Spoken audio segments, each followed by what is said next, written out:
اهلا بيكم.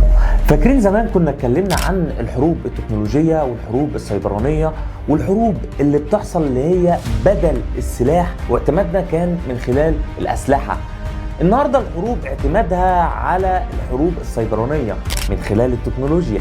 اهلا بيكم مع المهندس شاكر الجمل مع فيديو جديد من سلسله عرب تكنولوجيا. طبعا مفيش حد فينا ما شافش اللي بيحصل حوالينا دلوقتي والحروب القائمة من دولة لدولة أخرى، وخصوصا شفنا إسرائيل بتضرب إيران، وشفنا إيران بتضرب إسرائيل بصواريخ، وشفنا حاجة اسمها قبة حديدية. حتى القبة الحديدية شغالة من خلال التكنولوجيا. يعني معنى كده يا باشمهندس إن التكنولوجيا هتتدخل في حياتنا؟ ده بالفعل بقت في حياتنا، والنهاردة اللي مش هيستخدم التكنولوجيا للأسف هيكون فايته كتير جدا.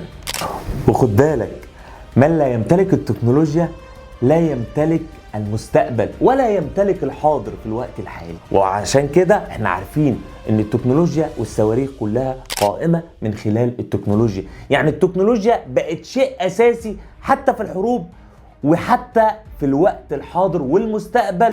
وعندنا مثال مهم جدا، ان عندنا القبة الحديدية. يعني ايه قبة حديدية؟ القبة الحديدية بتتم من خلال نظام دفاع جوي بيبدأ يعمل عائق للصواريخ اللي بتبدأ تنتشر في الجو، فبتطلع صواريخ تانية بتدخل فيها علشان ما تنزلش في المدينة نفسها او البلد اللي بيتم اطلاق الصواريخ عليها. دي القبة الحديدية. يعني القبة الحديدية المركز الرئيسي ليها هي التكنولوجيا، والتكنولوجيا المتقدمة الحديثة اللي شغالة من خلال رادارات قوية، من خلال GPS القوية جدا.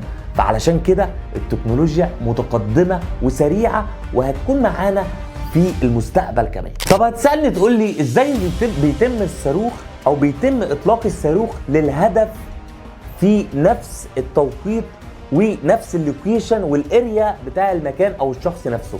بتتم من خلال التكنولوجيا ان انا بيتم استهداف الصاروخ في اماكن محددة وبينزل في المكان المراد تدميره. وعلشان كده بيتم اطلاق الصاروخ من خلال التكنولوجيا وبواسطة التكنولوجيا الحديثة علشان يدمر الهدف المنسوب.